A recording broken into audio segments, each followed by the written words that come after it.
Iran. Senator Well, Obama. let me just correct something very quickly. I believe that the Republican Guard of Iran is a terrorist organization. I've consistently said so.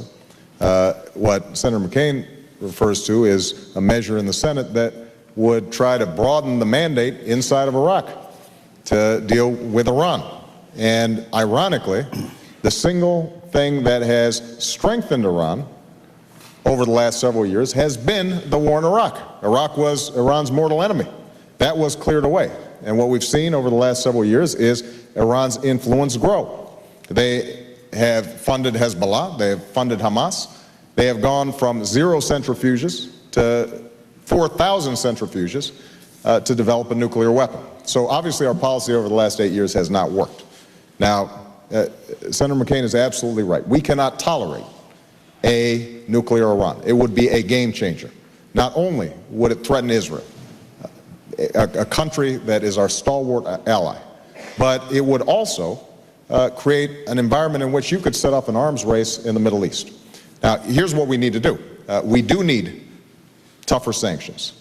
I do not agree with Senator McCain that we're going to be able to execute the kind of sanctions we need without some cooperation from countries like Russia and China that are, I think Senator McCain would agree, not democracies, but have extensive trade with Iran, but potentially have an interest in making sure Iran doesn't have a nuclear weapon. But we're also going to have to, I believe, engage in tough, direct diplomacy with Iran, and this is a major difference that I have with Senator McCain. This notion that by not talking to people we are punishing them has not worked. It has not worked in Iran.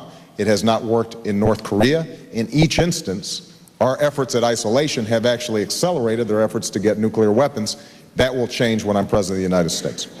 So let's talk about this. First of all, Ahmadinejad is not the most powerful person in Iran. So he may not be the right person to talk to. But I reserve the right, as President of the United States, to meet with anybody at a time and place of my choosing if I think it's going to keep America safe.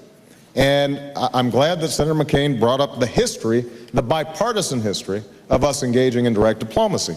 Senator McCain mentioned Henry Kissinger, who's one of his advisors, who, along with 5 recent secretaries of state, just said that we should meet with Iran, guess what, without precondition.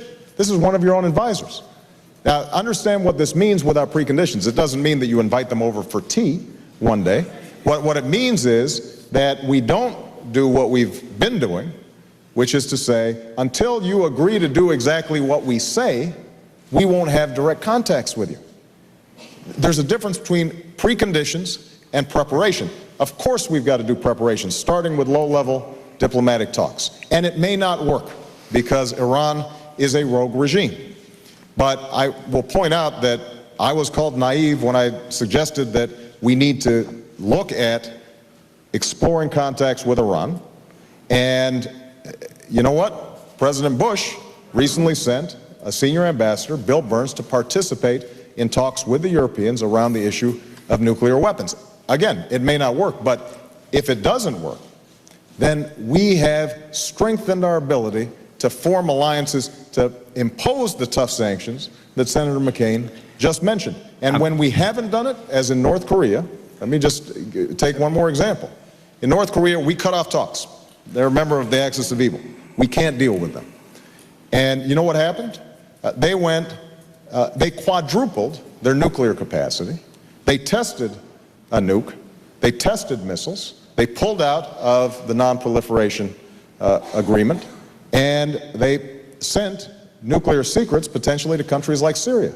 When we re-engaged, because again, the Bush administration reversed course on this, then we have at least made some progress, although right now, because of the problems in North Korea, we are seeing it on shaky ground. And I just have to make this general point that the Bush administration, some of Senator McCain's own advisors, all think this is important. And Senator McCain appears resistant. He even said the other day that he would not meet potentially with the Prime Minister of Spain. Because he wasn't sure whether they were aligned with us. I mean, Spain is a NATO ally. Of course. If we can't meet with our friends, I don't know how we're going to lead the world in terms of dealing with critical issues like terrorism. Senator McCain keeps on using this example that suddenly the president would just meet with somebody without doing any preparation, without having low-level talks. Nobody's been talking about that. And Senator McCain knows it. There's a mischaracterization of my position. When we talk about preconditions, and Henry Kissinger did say we should have contacts without preconditions, the idea is that we do not expect to solve every problem before we initiate talks.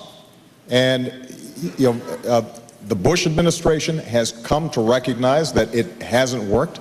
This notion that we are simply silent when it comes to our enemies, and the notion that we would sit with Ahmadinejad and not say anything while he's spewing his nonsense and his vile comments is ridiculous. Nobody's even talking about that. So let me get this right. We sit down with Ahmadinejad and he says, we're going to wipe Israel off the face of the earth, and we say, no, you're not? Yeah, oh, please. No, by the way, my friend Dr. Kissinger, who's been my friend for 35 years, would be interested to hear this conversation and Senator Obama's depiction of his positions on the issue. I've known him for 35 years, and I guarantee you he would not say that presidential top level. Of course he encourages, and other people encourage contacts and negotiations and all other things. We do that all the time. We're going to go to a new lead. Senator Obama is parsing words when he says precondition means preparation. I am not parsing words. I'm using the same words that your advisors use. Please go ahead.